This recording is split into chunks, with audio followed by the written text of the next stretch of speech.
Bon, on va voir ensemble vite fait comment, enfin quoi faire, quoi récupérer sur Internet pour faire ce que je vais faire après. Donc en gros, ce qu'on va récupérer, c'est Voicemeeter et puis des câbles virtuels en plus pour que tu puisses profiter de Voicemeeter à peu près pleinement. Et puis une fois qu'on aura fait ça, en partant du principe que tu auras fait toute ton installation, que tu auras redémarré ton système, on verra pour refaire deux, trois petites modifications avant de commencer à utiliser Voicemeeter.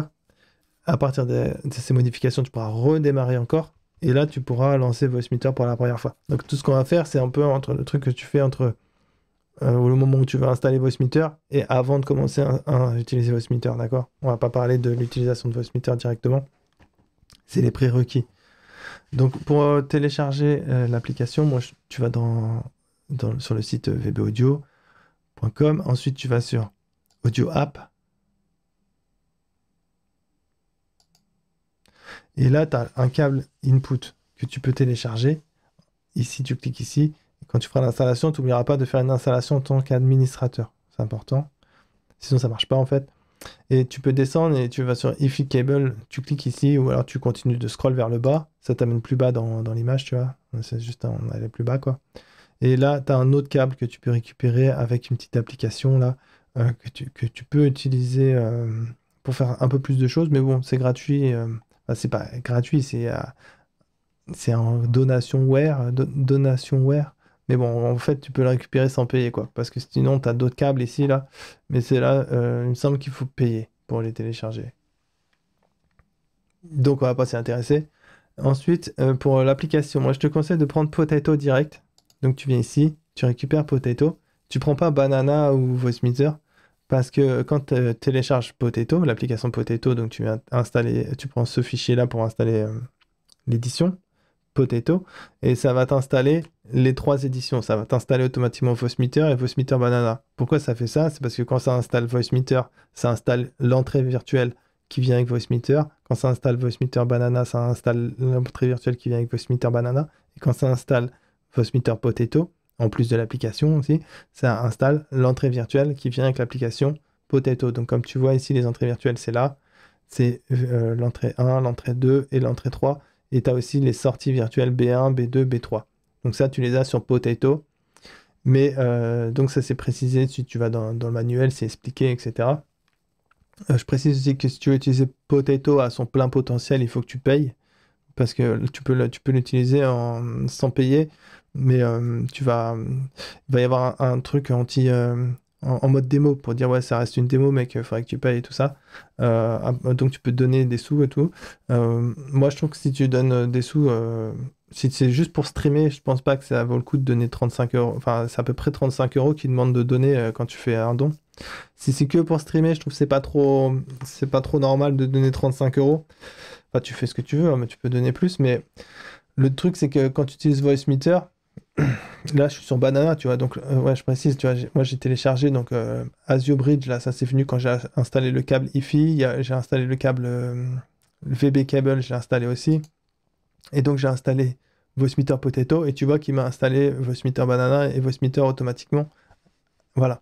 Donc là, actuellement, j'utilise Voicemeeter Banana. Et ce que je voulais dire, donc, sur l'application Voicemeeter, le truc qui fait que, bah, pour moi, si j'achète ça, c'est un peu cher de mettre 20 balles là-dedans, c'est qu'en fait, il y a la moitié des trucs, je m'en sers jamais, voire ça m'encombre, en fait. Tu vois, là, genre la cassette pour faire les enregistrements, j'en ai rien à faire. Le fait qu'on puisse refaire des modes home cinéma, etc., rien à faire. La spatialisation, je vais te dire, ok. Les EQ, les trucs et les machins. C'est chouette, ça, après, a priori, c'est sympa pour les gens qui font du voice-over ou qui veulent se faire home cinéma à partir de Voicemeeter. Mais moi, c'est pas mon cas. Moi, je veux juste un truc pour gérer mes flux audio des applications pour éventuellement faire du streaming ou faire des enregistrements, tu vois. Y a pas tout le côté voice-over qui peut être super utile. Par exemple, là, dernièrement, il a rajouté un petit bouton qu'elle a qui est fait pour faire du karaoké. Euh, voilà. Et ça me fait un peu chier de payer pour une application qui me sert à faire du karaoké, tu vois, c'est pas ça que je viens chercher. Donc voilà. Bon, en dehors de ça, de toute façon, Banana, t'es pas obligé de payer pour l'utiliser, donc il n'y a pas de problème. Mais bon, une fois que tu as installé tout ça, tu redémarres. Et maintenant, ce qu'on va faire, du coup, avant même d'utiliser l'application Voicemeeter, encore une fois, là pour l'instant, elle pourrait être complètement coupée, hein. D'ailleurs, là, je ne l'utilise pas, hein. Là, actuellement, tu vois mon micro, mais ça, c'est mon micro, là. Mais en vrai, il n'est pas utile parce que tu vois, le son ne sort pas. Il sort nulle part, le son. Ça, c'est les sorties et le son ne sort pas. Donc, en fait, c'est juste pour te montrer qu'il peut y avoir un truc sur l'application. Parce que sinon, elle serait complètement coupée, tu vois. Enfin, bref. On s'en fout de l'application du coup, et pour l'instant, et nous ce qui nous intéresse c'est d'aller faire des derniers réglages que moi je te conseille de faire. Tu n'es pas obligé de faire exactement tout pareil que moi je fais ça parce que j'ai essayé d'autres trucs et que comme ça je trouve que ça fonctionne tout simplement. Donc ce qui va nous intéresser c'est de regarder tout ce qu'il y a ici. Donc le premier onglet ou le dernier, la communication, en général c'est comme ça c'est important que ça reste comme ça. Ici moi je coupe tous les sons. Bah, après ça tu fais ce que tu veux. C'est conseillé de couper tous les sons. Dans la partie, là, en français, ça va être enregistrement, et là, ça va être lecture. Bon, tu vois, c'est playback et recording. Ici, tu vas avoir, si t'as pas de carte son, tu vas avoir beaucoup moins de choses que moi, genre t'auras pas ça, et t'auras pas ça. Par contre, vu que tu as installé l'édition Potato, tu auras Voicemeeter Vaio 3. Tu vois, entre parenthèses, c'est moi qui ai rajouté Potato. C'est pour que ce soit plus clair. Donc Potato, ça vient bien avec l'installation de l'application Potato. Voicemeeter Output, là, Voicemeeter Output Aux, ça vient avec l'application Voicemeeter Banana. Et ça, Voicemeeter Output, bah, ça vient avec l'application Voicemeeter, la standard. Donc voilà, j'ai mis ça entre parenthèses pour que ce soit bien bien clair et qu'on comprenne qu'est-ce qu'on a sous les yeux, tu vois. Ensuite, il va y avoir les deux câbles que je te dis de télécharger, le VB cable, le gris et le jaune là. Celui qui vient avec la petite application Asio Bridge, dont on va pas parler, etc. Nous, ce qu'on va vraiment voir, c'est quels sont les réglages qu'on va faire sur chacune des entrées et sorties qu'on a sur cet onglet-là et sur cet onglet-là.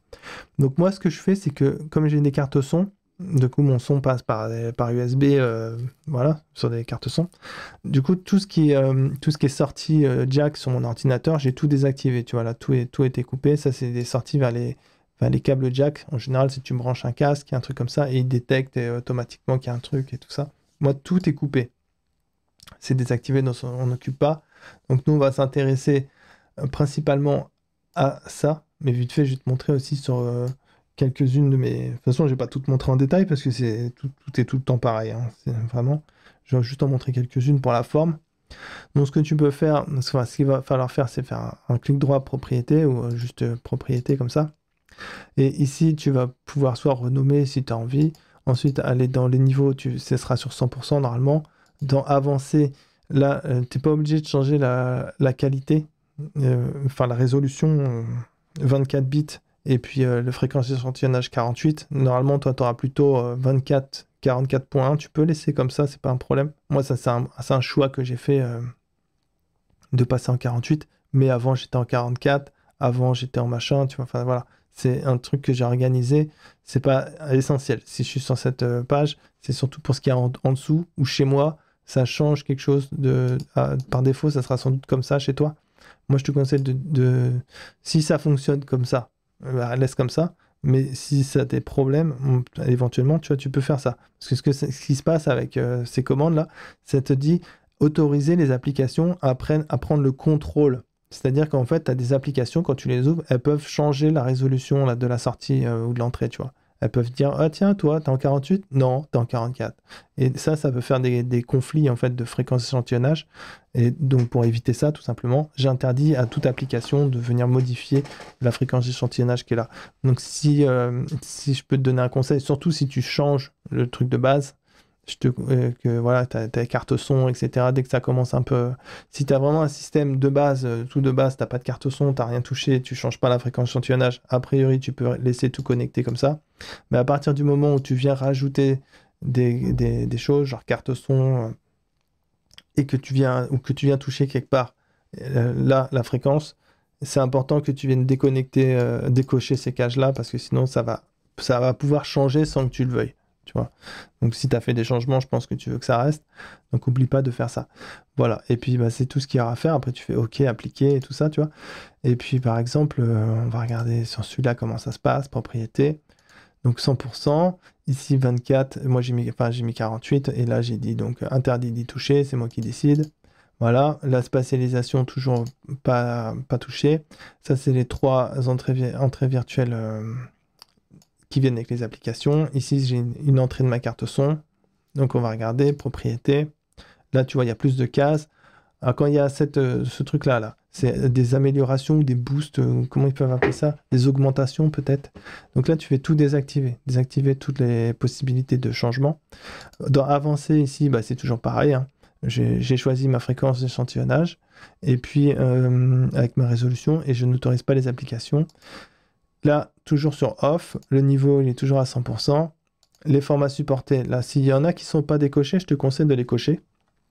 Parce que si éventuellement, à un moment donné, pour X raison, tu arrivé sur une des fréquences et qu'en fait elle est pas cochée, et ben en fait le son il va partir en couille. Tu vois, ça va faire un son enfin, ça va pas être géré, donc ça peut faire n'importe quoi, tu vois. Ça peut faire des trucs, ça va pas fonctionner en tout cas. Donc c'est mieux que si tu coches, même si tu l'utilises jamais, tu vois. Et puis c'est tout en fait.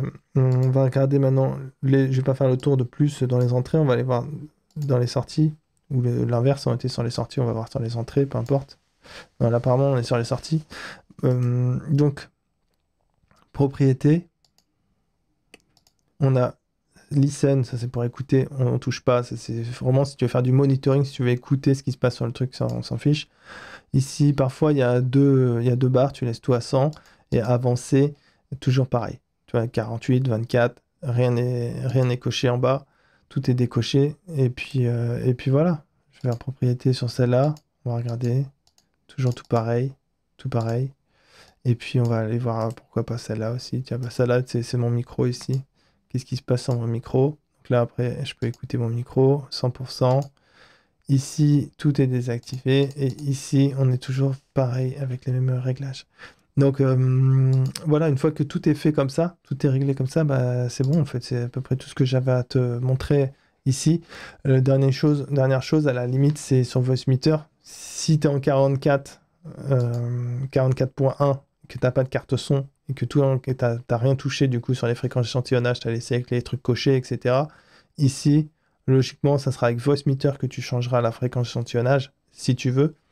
Tu pourras passer en 48.1 et ça changera automatiquement sur toutes tes sorties, ça passera automatiquement en 48. Et donc là, ça se passe ici. Et donc là, tu viendras décider, par exemple, que tu veux passer Voicemeeter, il sera en 44.1, tu diras non, je veux passer en 48, et ça changera automatiquement toutes tes sorties en 48. Voilà. Et sinon, qu'on peut te conseiller de faire aussi, de tester, c'est le buffer size ici, de le mettre un peu plus petit, c'est-à-dire que par défaut, il est sur 512. Tu vois, par défaut, il est 512, c'est écrit là, défaut 512. Et ça, c'est les drivers les plus récents, a priori, quasiment les plus performants, gérés par le processeur, par l'ordinateur, etc., quoi. Enfin, par Windows. Et du coup, ça, je te dis, tu peux essayer de le passer en 256. C'est notamment si tu veux mettre des micros directement branchés sur ton ordinateur, etc. Ça peut faire que tu as moins de latence sur du monitoring. Mais je te conseillerais pas d'aller trop bas, plus bas. C'est pas nécessaire. Après, vraiment, si tu veux faire du monitoring sur un micro, le mieux c'est d'acheter une carte son en fait. Même une pas chère, hein, t'achètes une carte son pas chère avec la fonction monitoring et tu branches ton micro dessus et puis bah tu pourras faire du monitoring sans latence comme moi là actuellement sur mon application. Là, tu vois, j'ai mon micro. Là, tu vois, c'est le son de mon micro. Là, et hop, là je l'envoie dans mon casque. Donc là, tu vois, depuis tout à l'heure, j'entends ma voix, j'ai mon retour et je n'ai pas de latence. C'est vraiment instantané. J'ai pas l'impression d'avoir un casque en fait, ou presque pas. Enfin, c'est toujours, on sent toujours un petit peu le casque, tu vois, mais voilà comment ça fonctionne. Si tu veux passer en tout cas la fréquence d'échantillonnage, tu peux pas changer la résolution, tu peux pas dire, c'est-à-dire si c'est du 20, ça sera logiquement du 24 bits, mais si t'es en, si t'es en, je sais pas comment ça se passe en fait, si t'es en 16 bits, si ça va changer en 24, enfin bref, on s'en fout un peu de la résolution. En vrai, je te dis, hein, si t'as pas de problème en 44.512 et que tu peux te passer du problème de la latence pour le monitoring, etc. Bah voilà, il n'y a pas de raison de, il y a pas de raison de faire des changements pour rien non plus, quoi. Et puis voilà. Après, comme je te disais, moi, je te conseille pas forcément de passer en 48 si tu désactives pas tout, hein, comme j'ai expliqué tout à l'heure par rapport à la fréquence d'échantillonnage.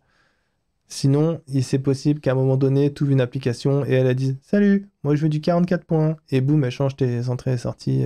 Et ça fait des conflits, ça commence à planter. Ça peut, je crois que ça peut peut-être cracher et tout ça. Enfin, ça peut aller assez loin, quoi. Donc voilà, et évidemment, après, si tu veux faire des enregistrements sur OBS, hop, si tu veux faire des enregistrements sur OBS aussi, dans les options ici, ça serait pas mal du coup que tu t'adaptes. Tu vois, moi je suis en 48 parce que je fais mes enregistrements en 48. Et puis voilà quoi. Moi donc je vais arrêter là. Si tu as des questions en commentaire, n'hésite pas. C'est fait pour. Si tu as des remarques.